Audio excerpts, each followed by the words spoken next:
শুভ দুপুর। আজকে দুপুরে মেনুতে রয়েছে গরম গরম সাদা ভাত, আর করেছি মুসুরির ডাল, করেছি টমেটো দিয়ে মুসুরির ডাল করেছি, আর সাদা ডাঁটা এনেছিল সেই সাদা ডাঁটা কুমড়ো দিয়ে আলু দিয়ে বেগুন দিয়ে একটা চচ্চড়ি মতন করেছি,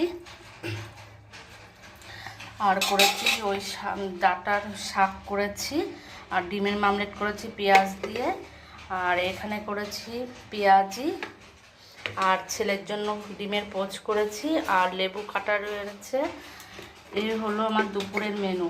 আর একটা কথা বলি, যে ভিডিও করার সময় যে আওয়াজগুলো হয় না, ওইটা হচ্ছে তাঁতের কাপড়ের মিলের শব্দ, কেননা আমাদের বাড়ি নেই, পাশের বাড়ি, আর শান্তিপুরেই তো এসবই হবে শব্দ চারিদিক, কিছু করার নেই, কিছু মনে করো না। সবাই ভালো থেকো। শুভ দুপুর।